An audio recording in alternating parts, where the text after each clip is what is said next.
right, welcome to the stage, Rod, the moderator of this session. Thank you, Lucian. All right, so welcome everyone to our discussion on securing the perimeter, cybersecurity at the edge for OT, LAN and Edge Networks. My name is Rod Locke. I'm a director of OT product management for Fortinet. And we also have three panelists joining our session today representing Orange Business, Innovo Cybersec, and Honeywell. Our panelists are Bill, Alex, and Paul. Bill Nazario is a senior security expert for Orange Business. Alexandru Sudidu is a general manager for Innovo Cybersec, and Paul Smith is a director of engineering at Honeywell. So welcome everybody.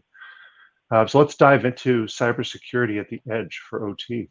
So first off, I want to start by reviewing what some of the devices and endpoints are that are going to reside on the LAN, Edge, and OT environment. So what types of devices are they, and what are we talking about the edge that needs protecting in these environments?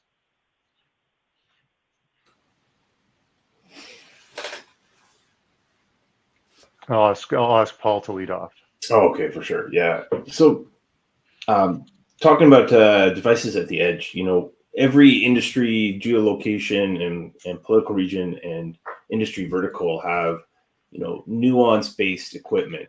If we focus in on, you know, more oil and gas, you have HMIs, PLCs that every industry has, but then you have other stuff like gas chromatographs, flow computers, auto samplers that are sitting out there that no one looks at and people forget about, but they have easy access back for a northbound trajectory back into your organization. So there's a ton of devices that are sitting out there that people forget that are actually connected on the network that you have to look at and understand. And the more interconnected we get, the more people want to manage and control remotely, then it opens up a huge threat vector for attackers to go after. And I guess the next question is, what makes it challenging for the OT environment, and how are the priorities going to be different between IT and OT with respect to some of these network devices? And I'm going to ask Bill to lead off on that one. Sure.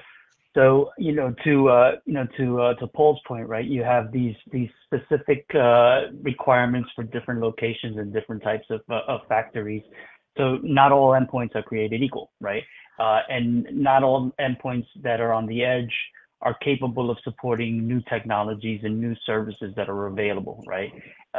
Typically, the factories have kind of grown organically, right? So, to be able to support some of these new technologies, there's a need for factory modernization, right? Some type of refresh on the infrastructure, some type of refresh on the LAN to be able to support, these new requirements.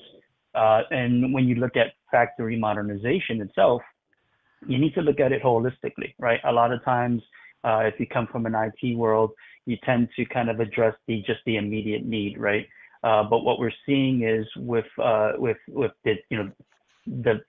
amount of new tech that's available in the factories or for the factories, that there needs to be some sort of a holistic approach to this refresh or to this modernization of what you have to support this technology in the factory. So when you do that, it's you got to kind of step back a little bit and not necessarily look at point solutions, although you may have a specific or an immediate need, but you want to make sure that that investment that you're making to address that immediate need is part of a bigger plan, right? So, a lot of times we get into discussions around factory modernization journeys and what does that look like holistically, right? And it may be, LAN infrastructure, it may be a need to refresh your Wi-Fi environment, look at things, in the IIoT space, or, just in, your entire security posture when it comes to supporting and enabling some of these new technologies in the factory itself. So yeah, we certainly hear that. We certainly hear that at Fortinet as well, where people are they're doing not just a digital transformation or a factory transformation project, but they're also looking at, okay, how do we also level up our security and improve the manageability and visibility on the network at the same time? Alex, do you have any comments on that one? Yeah, I just wanted to jump in because when we're doing the digitalization of the OT infrastructures, the paradigm is a bit different than when you're doing these modernization and IT infrastructure.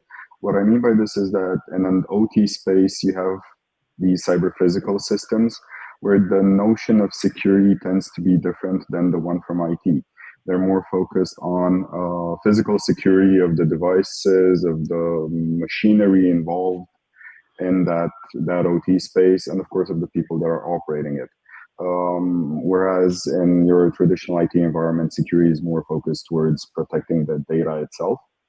And that can be challenging at times, especially when you need to align people from two different industries, your traditional IT enterprise engineers with your process engineers, automation engineers that play a vital role down the path of you're not just trying to secure the OT space, but you're also trying to make sure it's prepared that during an incident, you have all the parties aligned, communicating well to achieve the resolution of that cyber event.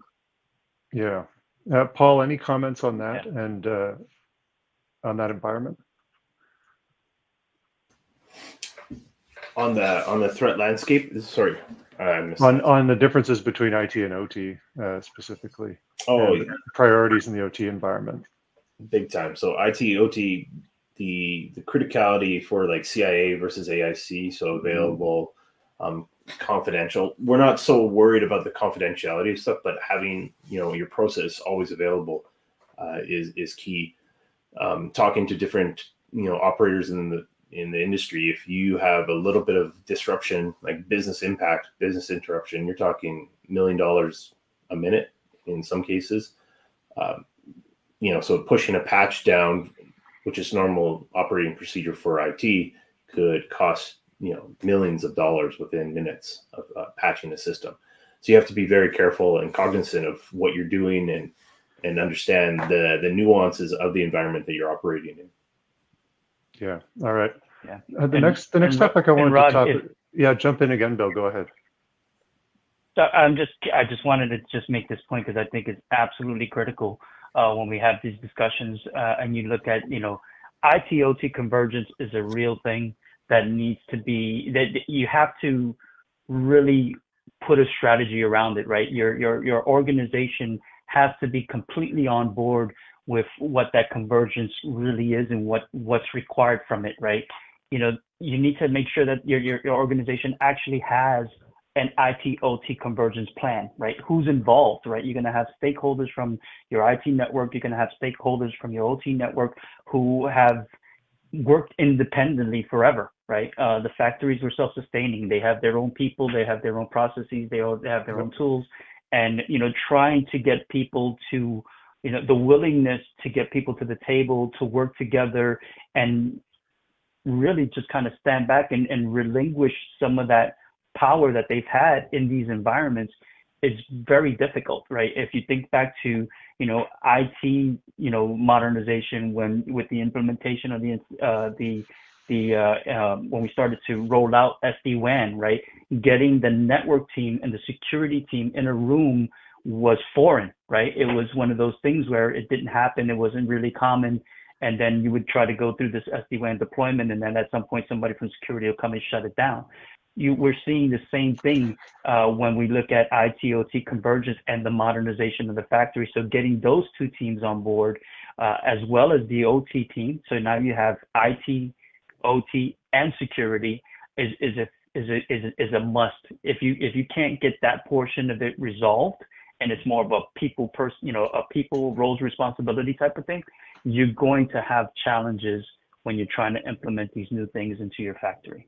And I just wanted to make that point because I think it's a very, very critical part of this that gets overseen because it's more people than tools or processes. Yeah, it's not just a piece of technology you're adding to the system. And I agree with that. Like, especially we hear that from people that if you're trying to modernize the connectivity or you're trying to add security measures, if you don't have people on board and you don't have the culture kind of pulling in the same direction, people are going to work around or find ways to shut down what you're adding. So it's definitely something I've heard before. Next, I want to kind of jump over to a question on threats and vulnerabilities. So We talk about this a lot in industrial security, but and Bill, I want to throw this one to you. What threats and vulnerabilities are typically affecting these critical networks and adding risk? Yeah, I think there's a lot of different things that are factors, right? When you look at the introduction of new technologies available to the factories, that means you have to introduce new forms of connectivity into the factory itself, right, to enable these types of services. And in the past, with factories being kind of self-isolated and kind of air gapped from the rest of the world, they didn't have to worry so much about these outside threats, because it was, if anything, it was more internal, right? Because the communication was contained. But when you start looking at things like remote access, whether it be for internal users, right, or kind of people that are out in the field, or even more, I think even a higher risk with third party, right, vendors that are accessing your environment, you have to take these things into consideration. These are things that you can look at it from an IT perspective, but it has a uniqueness when it comes to the factories that need to be addressed specifically. And then we also see some things that kind of like are unintentional, right? Things like removable USBs in the factory space. Even things like random IoT devices that are in the perimeter, right? Things like smart vending machines that are in the break room, right? Things like connected, devices or connected office equipment that's not properly segmented, right? These are all things that play a part into, extending or expanding that threat landscape, which obviously increases the risk of vulnerabilities. Yeah, Alex, any comment on that one? Yeah, it might sound a bit of Captain Obvious, but when we're doing modernization of these systems, usually we're taking them from more or less of an analog world towards a digital one. And in itself, that deployment of digital technology without security in mind actually is one of the key factors of increasing vulnerability and threats into these infrastructures. And if you look even in the energy sector, at one point when you do the risk analysis on some of the equipment, the same decision is just to make sure that they are mechanical, physical, and not connected to anything digital. So it might sound paradoxical, but we still need the modernization, of course, in order to increase efficiency, especially in the energy sector where we're striving for distributed energy systems, increasing energy security, redundancy, and so forth. So we definitely need it, but we need to make sure that security is built into the modernization process and not something that is added on at a later stage. Otherwise, we're just increasing the threat and risk to infrastructure. Yeah, you're not just adding connections. And I want to go back to something Bill mentioned about these kinds of extra devices you have in the environment, like your vending machine, printers, and often we see it as we encounter for Fortinet's customers, they find that, okay, well, they've got all this stuff on the site, but they've also maybe got security cameras, security systems, building automation systems that they didn't realize are not just part of their site, but maybe are critical for their site to operate in some cases. Like they need that HVAC to be running for everything else to be able to work. So there's definitely that extra gear, but then depending on the sort of provenance of that gear and its the vulnerabilities that are in it and its connectivity, it can also introduce some risk and threats. The next question is about when we're talking about the LAN edge, were you mostly talking about the devices that are connecting into the switches and Wi-Fi? How does security there kind of play a role in the overall security posture of the system? And what does a legacy LAN edge look like in OT? So I'd like to throw that one to Bill and then maybe have Paul comment in a sec as well. Sure. Well, what I'll do is I'll start off with the legacy edge part, right? Because I think it just makes sense to kind of start from where we are today and talk a little bit about what we believe would be the next best steps. But when you think about a legacy LAN edge or just the factories themselves, like I said before, right? These have been isolated environments. They typically have grown organically over a long period of time, right? We have customers that have been manufacturing for 50 years, and those factories haven't changed much, right? The way the production is done is the same, but what they've done is they've tried to they've added technology as it's been deployed, but it's not been looked at holistically. It's been kind of patchworked. You tend to find obviously old equipment, but you also tend to find a lot of homegrown applications that were just kind of put in place to patch something somewhere along the line, and the person that came up with that patch may not even be around anymore, right? Right, they retired like 5 years ago. Probably, I joke around and I say, because I actually worked in a factory for a number of years when I started out my career, and I used to joke around and say, there's a piece of duct tape on the machine that nobody's willing to pull it off because they don't know what it's actually doing, right? And if you rip that piece of duct tape off, you might take down the whole line, right? So there's just this risk that's associated with the legacy equipment in the factory or on the production line that people tend to they're afraid to touch because they don't want to disrupt anything. So that's our reality. That's what we see, right? But when you start looking at the modernization portion of this and trying to to introduce this new technology, you have to look at all of these things, right? You have to consider all of the things that are in place, and then you got to kind of reevaluate what do I have in my environment that is compatible with the new technology, the new features that I want to introduce into the space, right? And if it's integrated, if it's something that's that you can integrate into a new, with new services or new technology, that's great.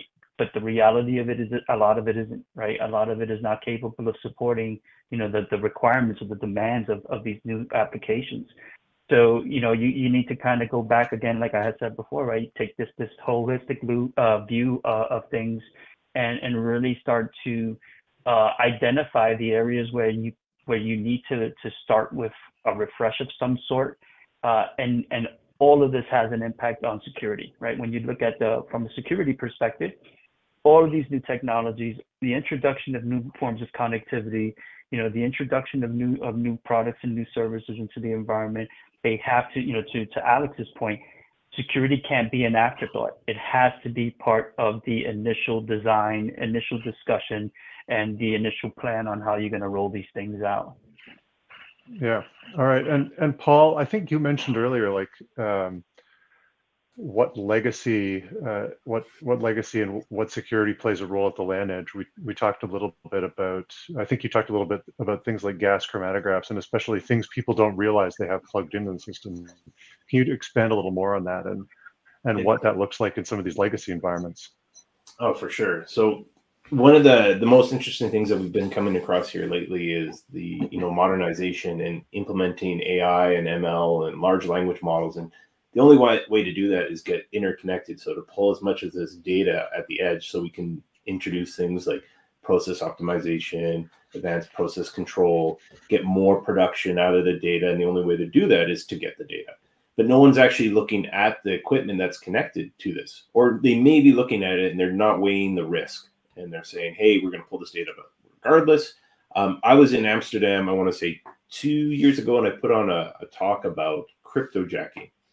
And at that time, it was fairly prevalent. It basically 4 lines of code creeping into HMIs and a bunch of other equipment that's sitting out there, just slowly mining away and chewing up your CPU to produce, crypto for other companies. I was just actually in the kingdom, so Saudi Arabia, maybe 2-3 months ago, at a roundtable, and just went into to look at the stats to see, is it still as relevant? And it's actually up 1,000%. So the more interconnected we're getting, the more data and devices that we're pulling up to the cloud. So we're, passing that bridge. We're opening up this huge landscape to these devices that were never really thought about or protected the right way. And, that in itself, it's not super malicious where you're getting business impact and interruption from losing production. You're actually silently getting, paying for somebody else's profit. Yeah, they don't want you to get interrupted. Actually, in that case, right? Correct. There's another, like, I've got a lot of war stories. Interesting war story. There was a nation state that reached out to an oil company or a pipeline company that updated their firewall because it just hadn't been patched, and they were afraid that if somebody put a new patch in it, they wouldn't be able to maintain their point of contact. So wrote the IT administration saying, "Hey, we updated your firewall for you." Super bizarre, but very, very interesting world out there. The legacy equipment, there's such a huge technical debt in the OT world right now that talking to senior leadership and understanding how do we implement, the buzz, which is AI and large language models, it's very scary for companies that are still running some equipment. I know there's a company out there running their own DCS still called Mod 5 that runs on 300 baud. So, how do you take that equipment? How do you wrap layers of protection around that and still get the benefits of AI? That's I think that's why we all have jobs, and we're all keeps us up at night. But it's tough to unpack. Yeah, Mm-hmm. you definitely have some. I've definitely seen some very legacy pre-Ethernet connectivity and lots of stuff still in production from kind of the 90s, some of the 90s computing architectures. I'm gonna jump now to risks by different types of sites, and the question here is really on whether there are some types of systems or sites that are going to have more risk or less risk at the LAN edge specifically. And so the question there, we talked about these different types of systems and different types of environments. Where do you really, which verticals or types of systems do you see the biggest challenges at the LAN edge? I'm gonna toss it to Alex first here.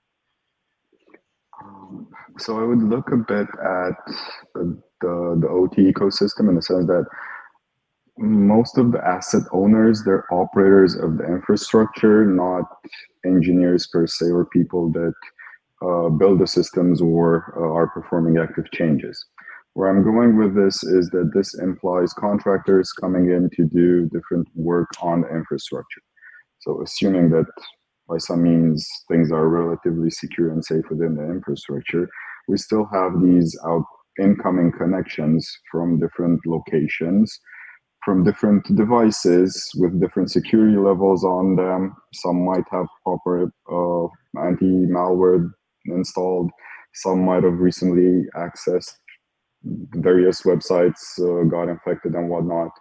But you don't control that as the asset owner, right? It's a third-party contractor. You can't tell them to install your endpoint protection software, for example, right? Best you can do is send them out a form and ask them, how do you do security? That is never going to actually solve the issue. And indeed, this is one of the key challenges that I see when working with contractors. They will have access to your infrastructure. And here security plays quite an interesting role in the sense that, one, you should be able to visualize and understand how far a contractor is working on your infrastructure, and also be able to monitor the work that he's performing. Not necessarily to audit or make sure that he's doing the right job, but just as a way of making sure that the scope that was declared is actually the scope he's working on. Yeah, so you're wanting to make sure that if you've got somebody helping you with a workstation, with PLC programming for a particular device, that's the device they're connected to and focused on, and they're not sort of jumping over to adjacent devices without expecting it. Bill, do you have any comments on that? And anything on maybe environments as well where we have physical security concerns or other types of devices connected to the network? Yeah, I think, to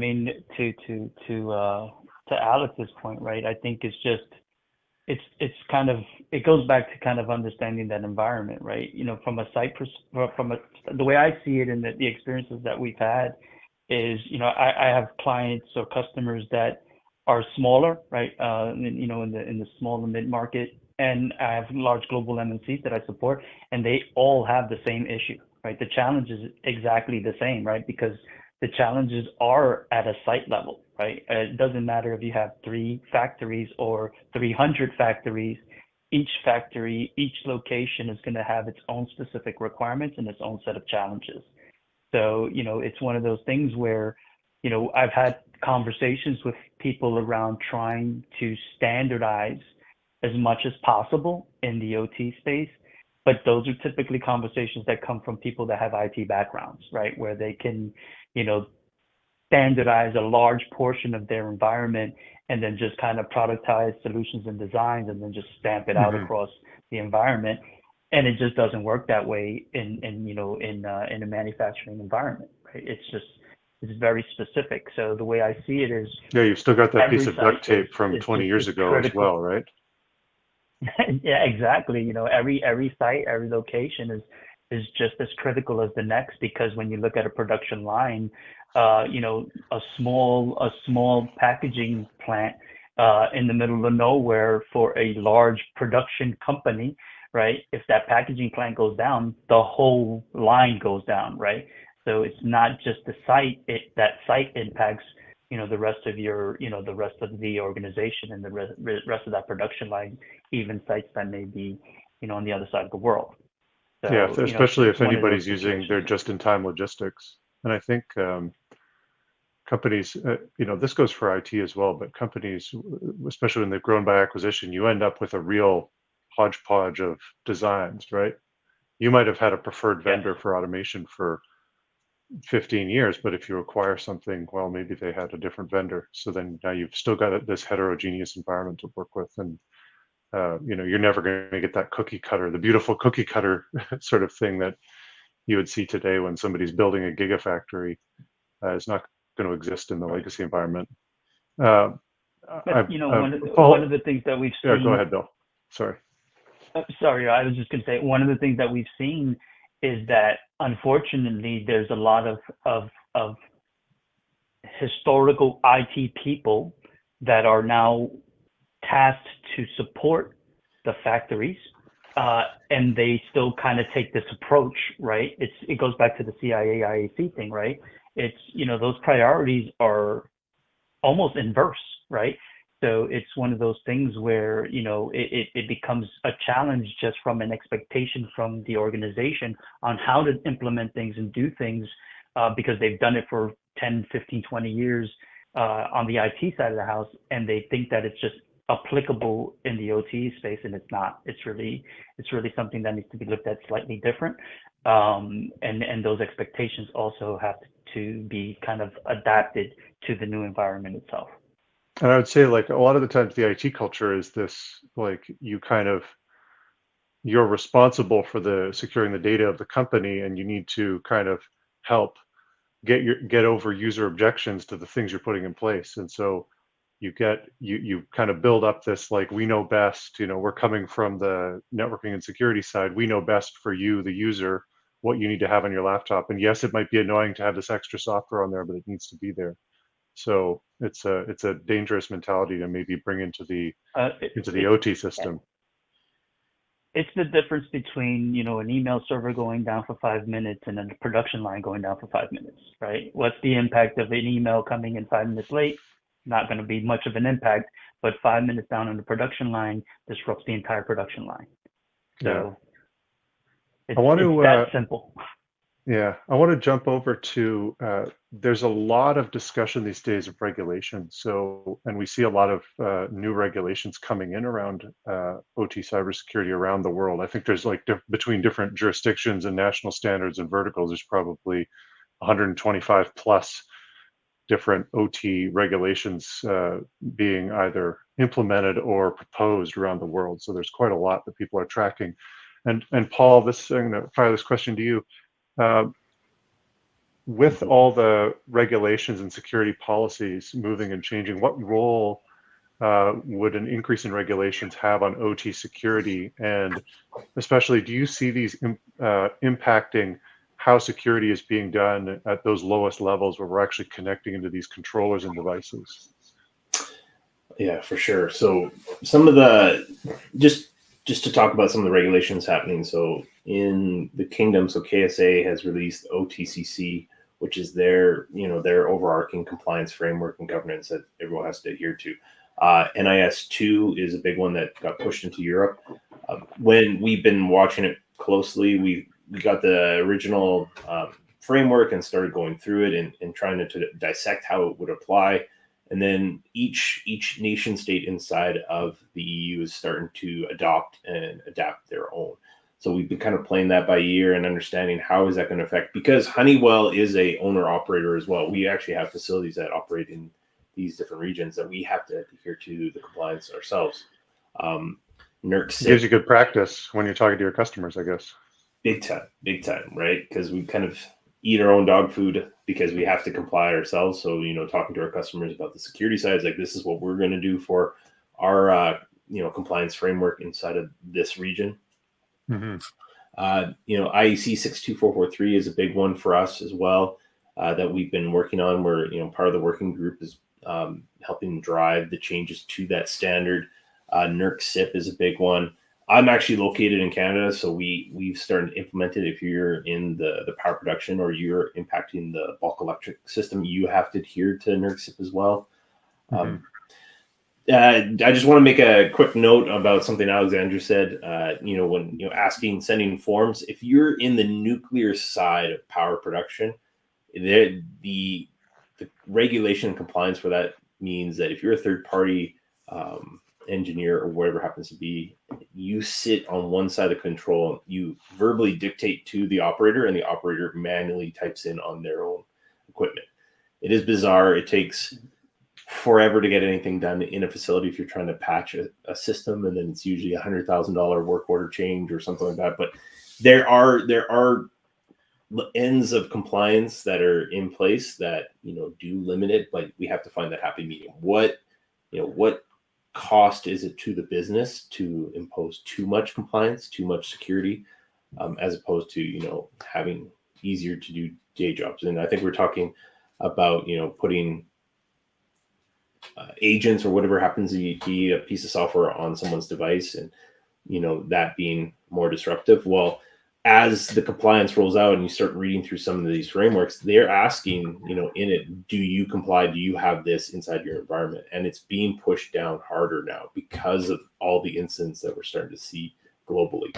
So as much as it is a little bit painful, this IT-OT convergence that everyone kind of talks about is starting to happen. And it is, OT cyber professionals leveraging, saying, okay, what are you guys using on your endpoints that we can meet this compliance? We have to do it. If we're not in NERC SIP, there is a cost. So it's $1 million a day fine if you are found non-compliant, and then you have to remediate.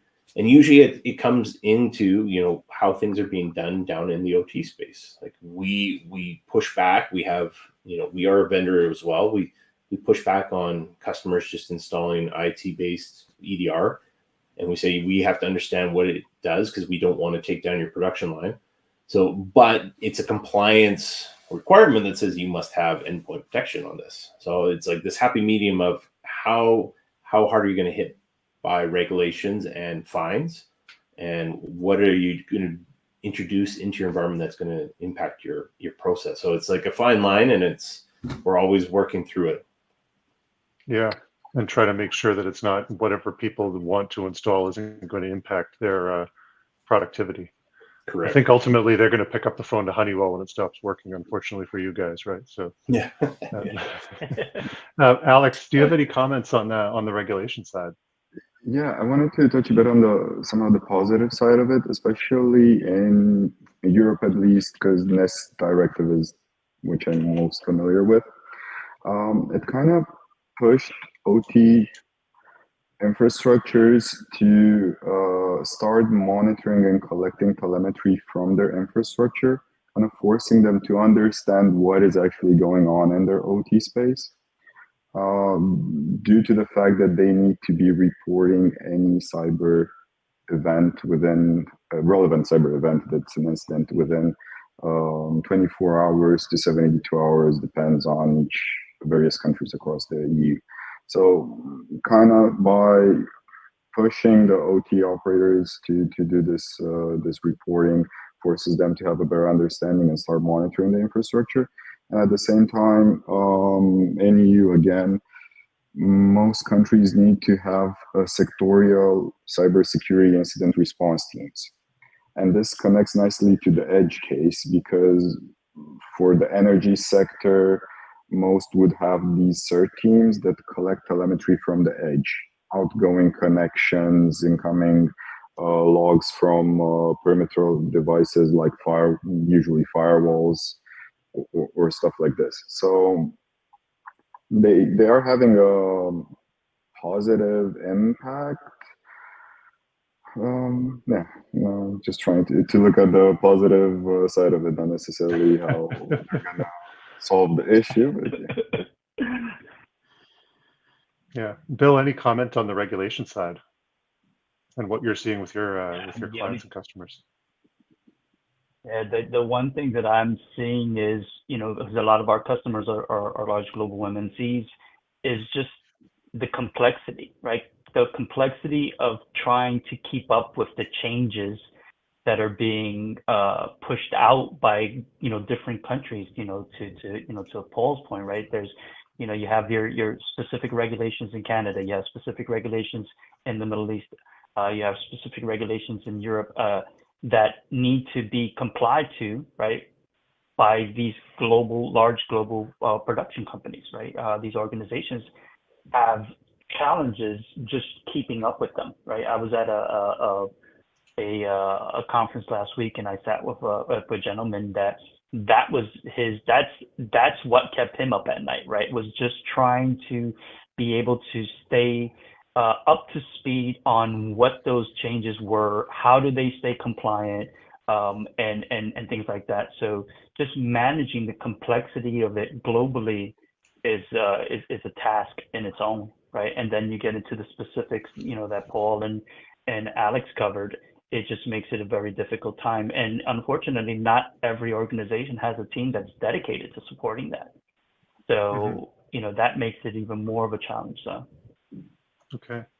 Our next topic is really finally on technology. And I realized, Bill, earlier you mentioned that, it's not just technology, that you really have to have bring the right people together for some of these things to work. But when you're trying to secure some of these higher risk environments down at the LAN edge, what role can technologies play in addressing some of the challenges? What can people do to, I guess, tighten up the security of that lowest layer and maybe have better control and visibility of what's connecting to the network and what it's talking to? I'm going to toss this one to Alex first, please.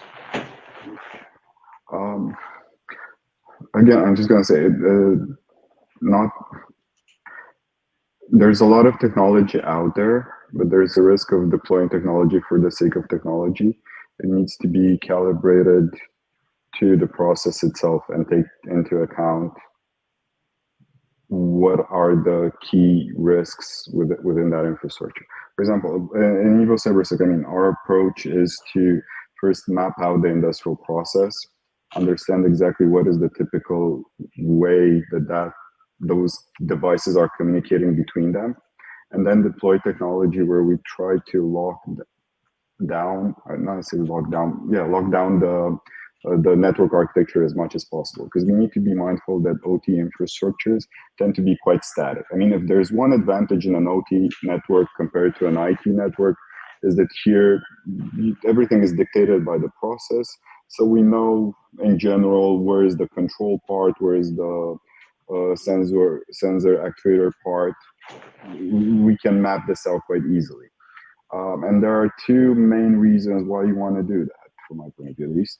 One, we can then actually start talking about microsegmentation and take advantage of the fact that we have technology that can deploy an agent on a workstation, monitor what application specifically is doing the control, down to the network side, up to the firewall, and to the remote side, where we can narrow down that communication flow, that microsegmentation to exactly what user from what device on what port protocol should be communicating.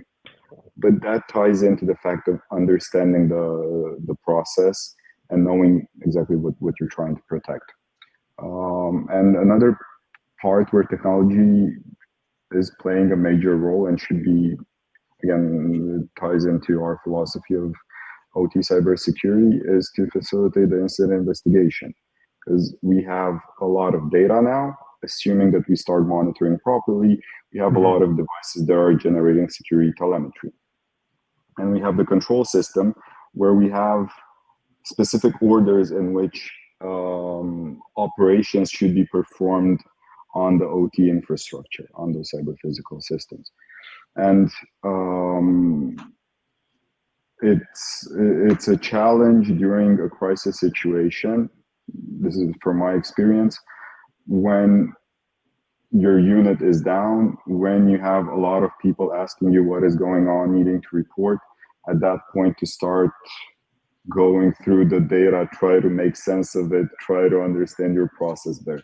So a key part where I think technology will be quite useful is in enabling security analysts and process operators to do that incident investigation quicker. Yeah, and it's like that incident preparedness side where, it's the same as, the worst time to come up with an incident response plan is when the incident's happening. The worst time to bring together all of your process data along with your security monitoring data is likewise going to be while you're trying to do the investigation. So that absolutely makes sense. Bill, do you have any thoughts on how technology can play a role in some of these challenges? Yeah, I realize yeah, you said it again, and you said earlier that it was really about people, but I want to ask you about the technology too. Well, no, I think, you just mentioned something that was that's on the top of my list, right? Is that incident response plan, right? A lot of times, you have, I've come across instances where we've had clients who had incident response plans that they haven't tested in a while. And then, they're kind of going through this process, they have a breach, they have a challenge that they're trying to resolve. And that's when they realize that, that plan is ineffective, right? Because they've made so many changes to the environment, or there's so many new people that are not familiar with it, that it becomes, it's useless, right? You're trying to create a new plan while you're going through the pain itself, right? So, to me, that's been one of the most prevalent things that we've been seeing, is just, staying ahead of it, ensuring that the incident response plan that you actually do have in place is effective, especially with new changes that have been implemented over the last few years that may have not been included or may have not been part of the plan. So, got it. And then, Paul, any thoughts? Yeah, for sure. So to round out, I always talk about the 3 Ps: people, process, and products. And products, we kind of lots of vendors selling products out there, and everyone pushes back, and it's hard to really understand which one you want to deploy in your environment. But if you don't have that line of sight, if you don't have that visibility inside your environment,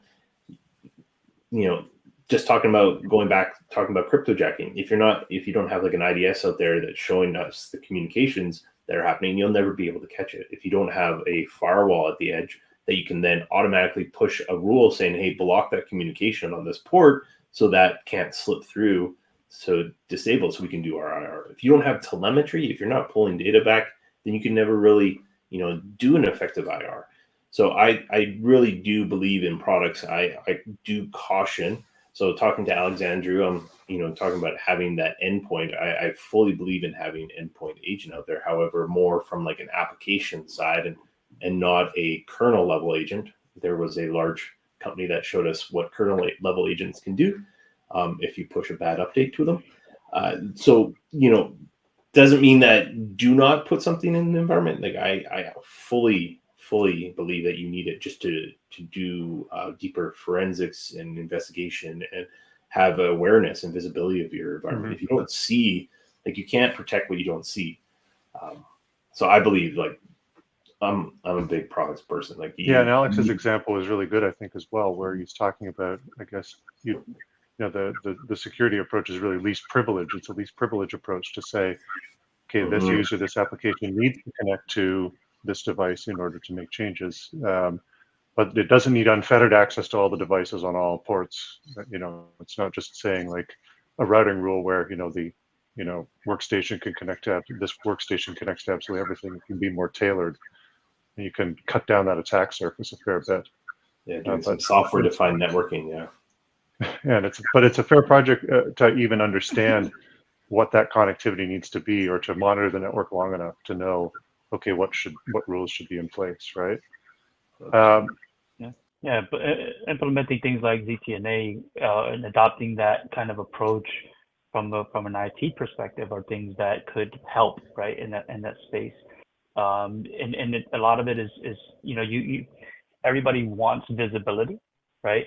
But what good is visibility without the ability to do something about it, right? So that the control factor is also something that needs to be looked at and considered. But then the control factor itself creates a risk, because it's like, okay, now people have visibility and access into my environment, and now they can do things about them. So that, it's a bit of a vicious cycle, but, trying to find that balance between, what makes sense versus, what's just an investment because, an OEM is pushing this and saying, yeah, we're the best thing that ever happened, versus do I really need it in my environment? They would never do that. Right? Yeah. I do think, back to Paul's example, we talked about this earlier, but, the recent example of the, kernel level EDR is also an example of, the IT mentality of like patch first and then see what happens, right? Where you kind of, it's a great example of, a lot of companies where they can't handle 1 minute of downtime. Critical infrastructure is called critical for a reason. Where you don't want a minute of downtime on a power plant.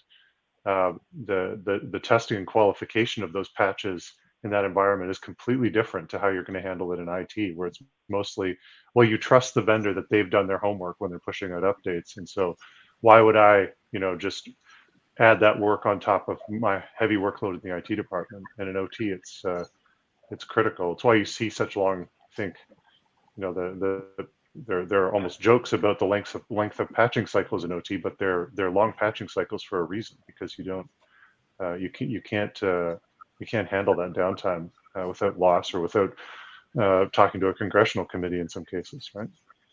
So just to round things up before we, go ahead, Bill. I was just going to say, I mean, I can give you an example where, people had a plan in place, but it wasn't even, it wasn't executed properly because you had this difference in approaches, right, with IT and OT. It was a customer of ours who had they had a plan, right? They were pushing, from an IT perspective, they were pushing patches down into the factories, into devices, but the OT guys didn't know that they needed to reset some of these devices when they were doing their maintenance, during their maintenance windows, for those patches to actually apply, right? So yeah, they had a stack of patches, right, that were ready to be pushed, but they never actually, recycle, power cycled the devices to get them to actually take effect. So they had a plan in place on one side, but not everybody was aware of what needed to be done to, to fully execute the plan. I think that it's also a little bit of OT culture of like, let's not reset this working device. It's currently working. I watched I guess it was a backup panel that, one of the cards went offline just doing a reset when we were doing an unrelated exercise. Somebody, let's try resetting it. And then it didn't come back at all. It's like, now we have a much bigger problem than the original project. We got to find a and I can tell you, card. I can tell you coming from that environment, right? I worked on equipment, and we went through these scheduled maintenance, and we had these process forms that we would follow, right? It's a checklist. You do this, and the other thing. And, if they don't add that step into that checklist, those guys are not going to think about it, right? They're trying to get through that checklist as fast as possible so they could get that tool back up and running. So, it's just like I said, little tiny simple things that have a massive, or could potentially have a massive impact on how things play out. Yeah. All right. I'd like us to, we've got one last topic, and then there's a lot of great Q&A coming in. So I'm hoping we have time to look at a few of those. So the last question is really what advice you would give to asset owners as a next step to maturing their OT networks, maturing that the security posture, maybe as they're considering a digital transformation or a factory transformation project. And I'll start it with Alex. Thank you. I would ask them to do cyber drills. What I mean by this, in buildings, we have these fire drills.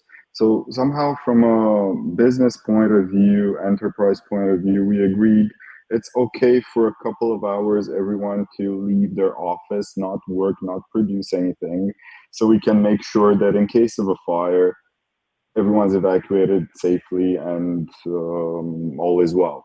I think we should have the same approach to OT cybersecurity. Before a maintenance window, let's do a cyber drill. Let's see if right now we would have infection on some work servers, on some SCADA servers, workstation, whatever. How would we react? Do we have the procedures, the visibility, the technology in place? Do we have the communication channels between the entities that should be involved to deploy there?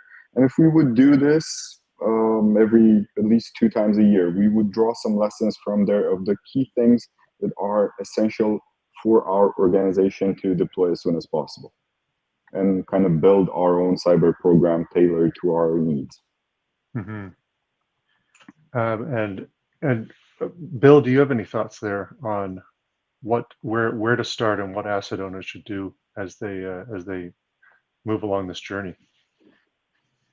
Yeah, I mean, I'll leave you with a few things, right? But, the first thing from my perspective is, and I have mentioned this before, right?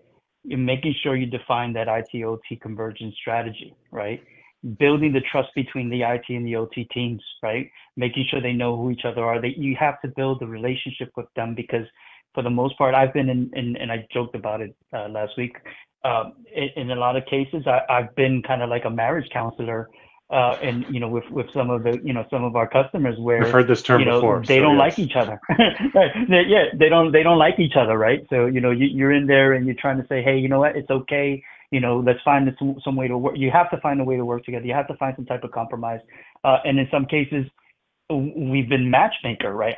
I've been in meetings where I'm introducing people that work for the same organization that didn't even know that they existed, right?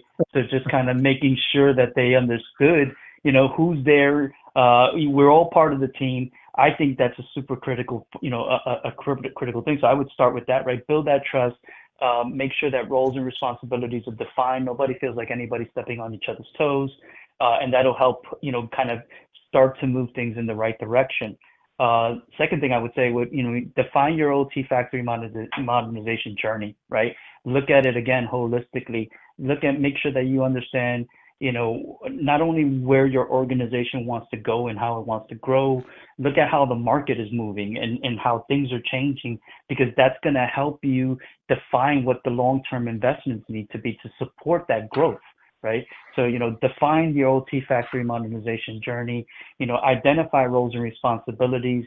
You could identify and define, short versus long-term strategies, right? That journey could be, over an extended period of time, but you don't have to make all your investments today, right? You can address those immediate needs and start to kind of build out. But if you have a plan, then you can use milestones to kind of keep you on track, right, for that longer term strategy and goal. And those investments need to be scalable, right? You don't want to make investments today that are not going to be applicable, in 18 months. So again, looking at it holistically and making sure that the investments that you're making are scalable to support the business as the business itself grows over the future. And one of the things I tell a lot of our customers is always begin with an assessment, right? You need to constantly run assessments. You need to know what's in your environment. Don't assume you know what's there. I haven't been involved with not one assessment where we haven't had that oh wow moment where it's like I didn't know these things were in my environment. I didn't know the risk or vulnerability that they're causing. We at Orange, we actually offer an assessment where we do it has security built into it, right? So it has vulnerability and risk associated with the endpoints. Just understanding what that environment looks like, because it's constantly changing. So those are the few things that I would recommend, to people that are kind of going through this journey. Yeah, and I would say, along with your talking about doing things in stages, just make sure it isn't, the stage one isn't just connect everything up to get the data, and then we'll think about security in stage 4. So I think that's the other message.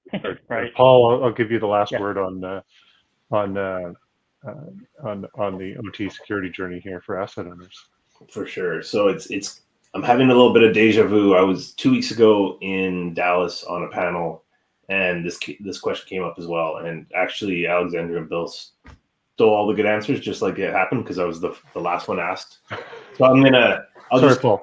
no worries, no. So I'm gonna relay, because they said pretty much everything verbatim that I would have said, but I'm gonna leverage what I said at the conference. So people are very important, so invest in your people.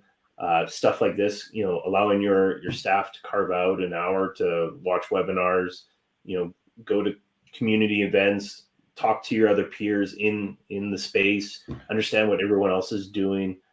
Training is a big one. So on that journey, make sure you invest in your people is what I would say. That's a great point. I think we have time for 1 or 2 questions. There was a really interesting one this is from Ron Victor, and it's a question on both responsibility for compliance to regulations, as well as what companies are doing in terms of, is it their own program? Are they getting third-party help to work their way through something like NAS2? And I realize, you guys work in different regions, but what do you see most commonly? Are people kind of taking this on themselves out of their sort of GRC program, or are they bringing in third-party help? How does it usually go down? And I'll start with Bill, if you want to take a crack at it first. Yeah, I can take that for sure. Because what I'm seeing is smaller organizations are trying to do it on their own, but they tend to be the ones that are struggling the most with it, because again, the complexity of it and just the amount of things to try to keep up with is a bit of a challenge. So we have seen customers coming to us and asking for us to provide support in that space. We actually have a dedicated team that's focusing specifically on regulations and compliance globally, just because it's that complicated, right? It's just that much to try to keep up with. So, we do offer some services where we can provide some assistance in trying to keep up with that. So. Okay, and then there's another question about from Vikas Kumar about applying zero trust principles as part of the OT environment, which I think there's, it's like a hot topic, but then sometimes you're trying to enable zero trust on something that was, built without that in mind, or even the concept of network security in mind in some cases. So what are, maybe Paul, if you want to comment on what approaches people might take if they're really wanting to apply a zero trust model or zero trust networking or zero trust access within the OT environment, or at least into and out of the OT environment or certain applications. Yeah, so I'm glad that you elaborate on the in or out, because once you're inside, there's a lot of reshared credentials, and to build a zero trust, like unless you have really hardened, I would say like Chasm, I know it's a new product that everyone's talking about, or SOAR, where you can actually monitor and understand from cradle to grave as users move through and they're reusing identity, or there's some sort of identity printing inside of the OT space. It gets really hard. But if you're talking about remote access in and then watching people, traversing into it, then yeah, making sure you have VLAN secs, making sure you have the right SRA for secure remote access. Once you're inside, you need to really look at your environment and build in the right tools and controls to start to segment identity around. So that's a whole nother topic. We could talk for another hour about that. All right. Well, we'll schedule that one for next year, Paul. Excellent. All right. I just want to thank everybody on this panel for joining us today, and thank IoT World for hosting this great event. So thank you to Paul, Alex, and Bill, and I'll pass it back to Lucian.